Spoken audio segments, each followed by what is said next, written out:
It's time for a death battle! Rewritten. The Mask, a total Chad who just oozes big dick energy. There's Spawn!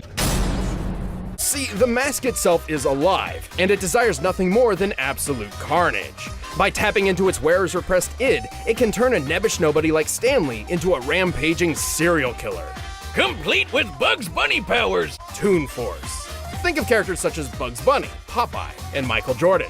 A being that wields Toon Force seems capable of accomplishing almost anything they desire so long as they find it humorous. With this power, the Mask can manipulate the laws of physics whenever he likes, even breaking the fourth wall. Regardless, Toon Force allows the Mask to summon any kind of weapon imaginable from thin air.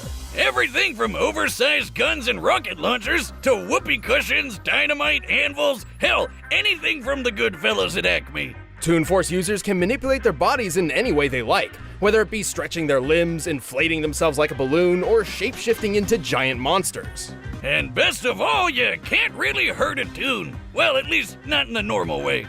Right, it's not that the Mask has a specific healing factor or some such, it's more like he can just say no to damage. He's had holes blown in him, had his head cut off, stripped his own flesh from his bones, and was blown up into a bloody pulp. He can outpace Lobo, remember him? Because he doesn't need to wait for his body to heal. It just happened. The Mask can pick up cars and knock over buildings with ease. He can dodge point-blank bullets and run fast enough to set the ground on fire. He has survived massive explosions, giant robots, and being kicked in the testicles so hard he flew. At one point, Lobo and the Mask raced around the entire planet several times in the span of just a few seconds, and then crashed into each other in an absolutely gargantuan blast. Based on their after-trail rings and given an estimated time frame of less than half a minute, which fits given the context, they must have been going over 9 million meters per second. There's only one way to really stop the Mask, and that's by removing the Mask itself. Good luck trying. The only way is if the wearer has already decided to let it come off. And with the power it gives, who'd want to? Technically, the conscience of the person the Mask possesses still exists, and could be reasoned with or tricked into removing the Mask. Like when Lobo threw a guilt bomb at him after he murdered hundreds of people. But the Mask itself has an astronomically powerful influence on its host.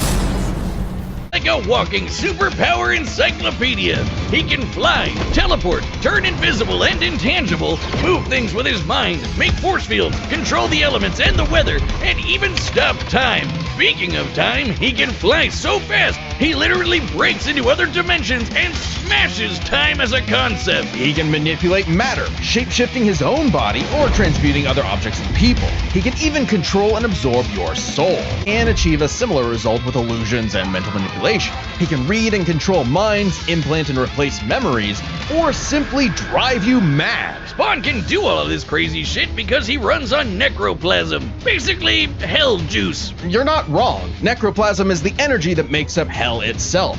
Al's undead body is composed of 400 pounds of it. He can wield it like an energy blaster empowered by the sins of others. Spawn can absorb your evil and feed off of it. By simply walking on Earth, Spawn feels all of humanity's pain all at once. He's even absorbed the sins of 8 million New Yorkers instantly, cleansing them of their evil. He can do the reverse and make you experience the full weight of your own sins, feeling every bit of pain you've ever inflicted on others over your whole life.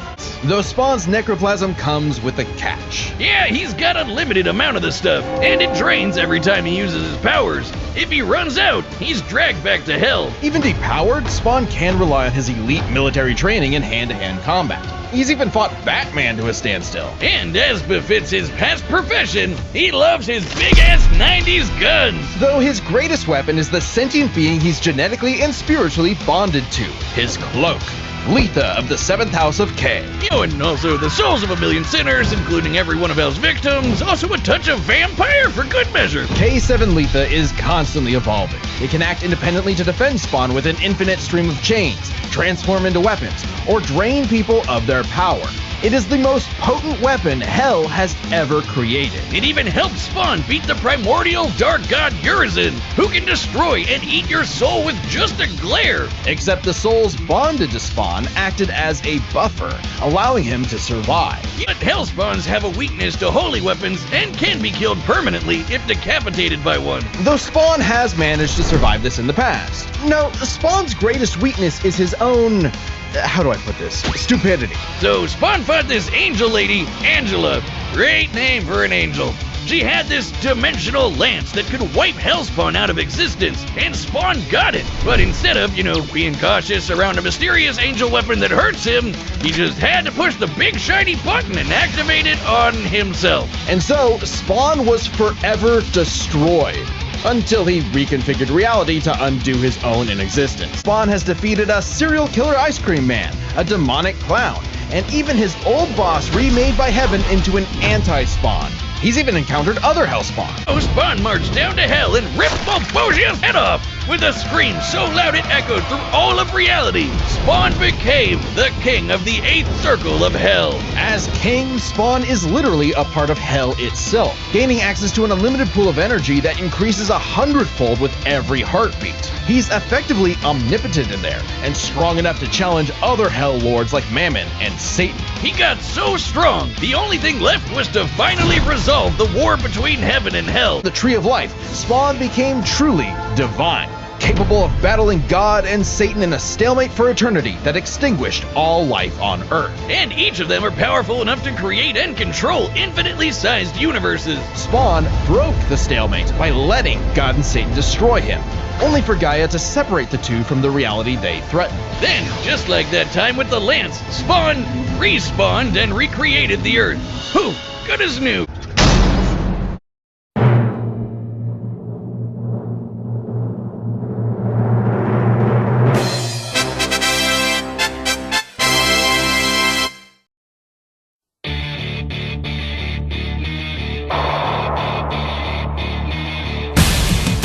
On their after trail rings, and given an estimated time frame of less than half a minute, which fits given the context, they must have been going over 9 million meters per second. Speaking of time, he can fly so fast, he literally breaks into other dimensions and smashes time as a concept.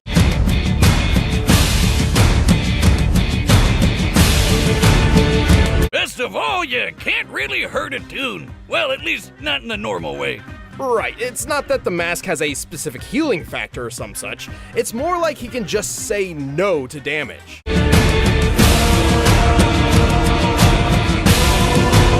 He can even control and absorb your soul, and achieve a similar result with illusions and mental manipulation. He can read and control mind. There's only one way to really stop the mask, and that's by removing the mask itself.